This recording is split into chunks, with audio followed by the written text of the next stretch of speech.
გავზომე ნიტრატებზე საზამთრო.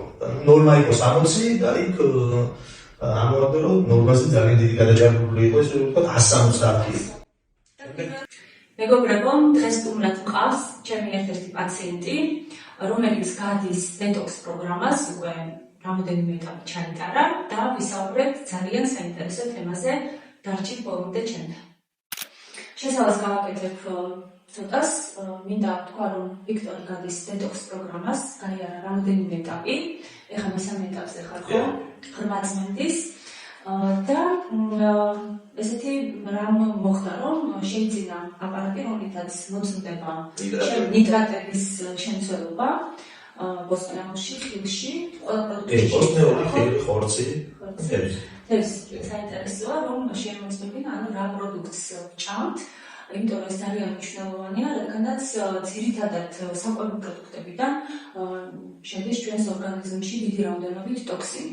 ნიტრატი ტოქსინია და სხვა შორის თვითონ ვინც ყიდის აი ამ სასუქს ესე ვთქვათ ხომ, ამბობენ რომ ქართველი მწარმოებლები, გლეხები იყენებენ ძალიან უკონტროლოდ ამ ნიტრატებს და არ არის საჭირო მაგალითად, მაგრამ იყენებენ ორმაგ დოზას და გონიათ რომ ესე იგი თუ მეც დააყრი, მეტი პროდუქტი ანუ მოსავალი მოგივა, ხო? და სხვა შორის თვითონ ესე იგი გამყიდველი მიწაში შემომტანი ამ ნიტრატების კი ინსტრუქციას აძლევენ სწორად მოხმარების, მაგრამ თვითონ გლეხზეც არის დამოკიდებული, მოკლედ რამდენს გამოიყენებს, ხო?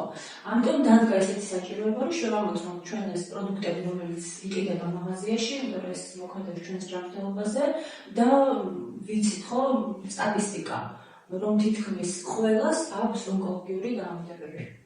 და ონკოლოგია გონიათ მარტო რა, მესამე და მეოთხე სტადია. სხვა, ხო, ბევრმა მაგალითად არ იცის, რომ კანზე პაპილომები უკვე მანიშნებელია იმის, რომ ორგანიზმი ძალიან ძლიერ არის დავინძურებული, კანზე გამონაყარი და ძალიან ხშირად შვამენ ფსორიას, როცა დიდი რაოდენობით გამონაყარი აქვს და არც ეს ტოქსინი გამოდის გარეთ, პარაგონებრივი გზით. მაგალითად მიომა, კისტა, კვანძები, ეს არის კეთილთვისებიანი სიმსივნე.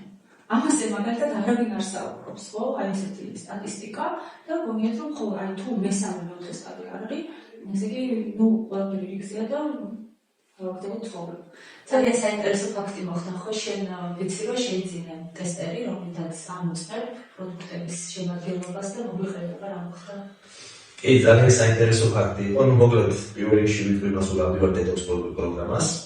ორგანიზმი ესე ვთქვათ ეს მაღალი ტოქსინებისგან ვიწმინდები და მე თვითონაც გრძნობ რომ ეხლა შედარებით 3 თვის 4 თვის წინ რაც ვიყავ ის აღარ მარტო ფიზიკური კეგეში მაგანა და ძალიან კარგია და ყველა ადამიანს ვურჩევ მაინც საქართველოში ეს ცოტა ისე არის სხვა ყველას ვურჩევ რომ ჩაიტაროს დეტოქს პროგრამა და გაეწმინდეთ მაღალი რაღაც ტოქსინებისგან ორგანიზმს ეს რაც დავიწყე ეს დეტოქს პროგრამა უფრო ესე უყურე ყველაფერს რა თქმა უნდა აი რა იყიდება რას ვჭამთ რაღაც და შევიძინე ტესტები ეს ნიტრატებზე ერთ-ერთ სუპერმარკეტში მივედი გავზომე დამაინტერესა რომ საზამთროზე თან ბოლო პერიოდში სხვათა შორის ძალიან ბევრი საუბრობს რომ საზამთრო ნორმაზე მეტ ნიტრატებს შეიცავს აი საქართველოში და ისედაც ეხლა ყველაფერს ვთქვი დავანებოთ გემოზეც აღარ არის უკვე ის გემო აღარ არის საზამთროს ხო ან მარტო ეს ვიზუალური მხარე და იქ რაღაცა გავზომე მარტო ეგ არ არის თავი რა ხო და შევედი ერთ სუპერმარკეტში და გავზომე ნიტრატებზე საზამთრო ნორმა იყო 60 და იქ ამოვაგდო რომ ნორმაზე ძალიან დიდი გადაჭარბებული იყო ესე ვთქვათ 170. ეგრევე მე ჩავიგდე ვიდეო და ეგრევე ჩავიგდე რომ მეთქი აი ესეთი სიტუაცია მე ვიდეო გადავიღე დავდეთ სხვადასხვა არანაირი გამოხმაურება მოკლედ არ ვიცი ხა იქ ვის ეხება ვის დასოფლისმცოდნეობა როგორ რანაირად ნუ ფაქტია რომ ერთ-ერთ სუპერმარკეტში იყიდებოდა ესეთი საკმაოდ ისეთი ცნობილი სუპერმარკეტში ხო საკმაოდ ცნობილი სუპერმარკეტში და საკმაოდ ისეთი სუპერმარკეტში სადაც ძალიან რატოსული ადამიანი დადეს ყოველდღიურად რა და ეხლა წარმოიდგინეთ სხვაგან რა ხდება ხო მე შევედი ცოტა ისეთ სუპერმარკეტში ხო საკმაოდ ცნობილი სუპერმარკეტში და სხვაგან ანუ დასწრები არ არის არავინ არ ზრუნავს ჩვენ ჯანმრთელობაზე ჩვენი თავის გარდა. არა, რა თქმა უნდა, ხო, ერთადერთი ის დამჭირა, რომ აი საკუთარი თავის ჯანმრთელობაზე შენ თვითონ თუ არ იზრუნე, განუწყვეტ არ არსებობს, რომ ვერაფერს ვერ იმოსიძავ. რა, აი ესეთ ეხლა ყველა სხვა რა ის ტესტერი ხვალიერებს არა ადამიანები რა. და სხვა თქვა. ნუ ბავშვობაშიც მესმოდა, ეხლაც ბევრისგან მესმის, რომ საზამთრო არის ძალიან კარგი, რომ გაიწმინდო ორგანიზმი და თირკმელი. და ეხლა წარმოიდგინე, რომ ჭამს ადამიანი, რომელსაც უნდა გაიწმინდოს თირკმელი.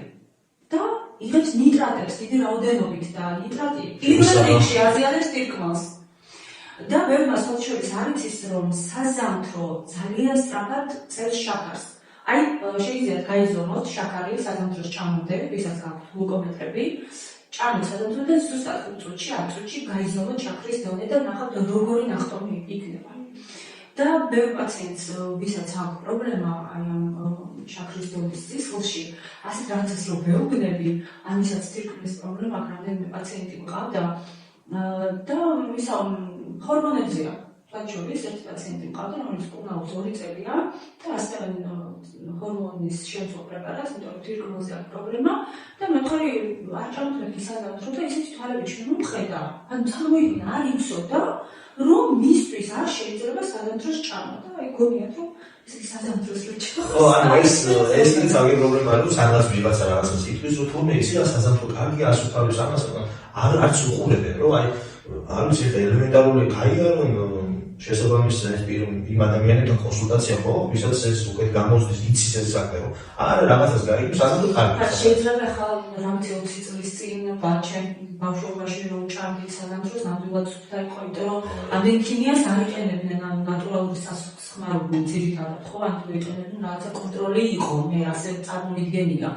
და მაშინ ალბათ იყო სასარგებლო ეს მაშინ ხო არის იყო ხა ამდენი ისე ნელა რომ გამithარდა საქმეს მაგაშია რომ აი იმ გლეხსაც არ გადანაშაულებ ამ შემთხვევაში იმან არ იცის ამ სხვანაირი ამ ინფორმირებული არ არის რომ აი ეს რაღაცას რაღაც იქნებს სასუქი იქნება თუ ჩამქრა და ხო რამდენად კი შეიძლება შენ ამან მოსავალი მოგიყვანოს და რაღაცა თუ მაგალითად 1 ტონაზე იღებდი შარშანს და შეიძლება 5 ტონა მოვიდეს მაგრამ რის ხარს ანუ რის საფუძველზე ხო ანუ აი რატომ ადამიანს საზამთრო ნახე ხო ახლა ბევრი ხილია ბევრი ბოსნიაურია მაგრამ აი საზამთრო არის წყალი ხო პრაქტიკულად ხარა წყლისგან შედგება და წყალი კიდე მაქსიმალური რაოდენობით ისრუტავს უბრალოდ ამ ნიტრატი არის წყალში ხსნადი და ეხლა რაღაცა ნაყოფი რომ ხეზე იზრდება თქვა ის სხვანაირად იწოვს ხო აი ამ ნიტრატს და რაც მიწაზედებს ხო და რაც დიდი რაოდენობით აი თქვა კიტრიც ხო თითქმის წყალია 80% საზამთრო ნესვი აი ესეთი პროდუქტები დიდი რაოდენობით იწოვს ამ ნიტრატებს და თუ მომენტად იგი მოწს შეიძლება 1.5 საათი ჩალკო წყალში რომ გამოვიდეს ნიტრატები ხო თქვა მაგრამ საზამთროს რაც უნდა წყალში ხო ჩალკო ამიტომ საკმაოდ ისეთი ხა დრო მოიტანა რომ ამ თემაზე ვესაუბრა ამიტომ უბრალოდ მინდოდა ეს გვეთქვა და ალბათ ესეთი ტესტები თუნდა იარო და გაზომო და ჩვენი სხვაგან თუ შესულყარ და აი ხო მინდოდა საზამთრო და თუ შეძლები თუ კეთილი ანუ სხვათა შორის კიდე ვაფირებ ეხლა ცოტა ისეთ რაღაც მსხვილ კომპანიებში ესე რომ ვთქვათ რომ ეს ხალხს რომ მოუწოდებენ რომ ჩვენთან ჯანსაღი პროდუქტია, კი ბატონო, მაგასაც გავიგეთ ცოტა და ტესტავ რა თქმა უნდა, ეს არის ახლა უამრავი ბავშვთან ძალიან ბევრი ბავშვები ჭამენ საზამთროს და ბევრს უყვარს ახლა ისე და ზამთროში ამერიკაში წარმოიდგინე როგორი ის არის საზამთროზე ესეთი სიტუაცია და კიდე რა მინდა ეს საზამთრო საქართველოში მოყვანილი გასაგებია და სხვათა შორის ბევრი იყო ბოლო პერიოდში აი ეს ირანიდან შემოტანილი საზამთროები და არა შემოდის ხო არა შემოდის არა კონტროლი ხომ უნდა იყოს ანუ რისა არ მოწმდება რომ აი მარტო ნიტრატები ხო არა კაი ნიტრატებიც არის ძალიან დიდი პარტია შემოდის მაგრამ როგორ უნდა შემოწმდეს ხო გასა მე ვიზახი რომ კონტროლი რო იყოს მეტი არაფერი რომ აი ადამიანმა ჩაოლებიოთ საქართველოში მცხოვრებმა ოჯახმა შემოდიოდეს იმპორტი აი ეგ კიდე საკითხია არ უნდა შემოდიოდეს რა თქმა უნდა საზამთრო კარტოფილი pomidori. არ უნდა შემოვიდეს. ერთი ბავშვთან დაკავშირებით მინდა ის აზრი გავაგრძელო. აი ზოგადად ნახე, შორებიც არ არიან გათვისნობიერებული, რა აჩამოთ ბავშვებს. აი უყურებ ხოლმე ზოგჯერ და სულ ტკბილი, აი ყველაფერი ისეთი რაც შეიცავს ქიმიურ ესენციებს ну აღსაუბრებ შოკოლადაზე, ჭუპაჭუპებზე, მაკდონალდსში დაყავთ შვილები, ხო? აი მაკდონალდსში დაყავთ.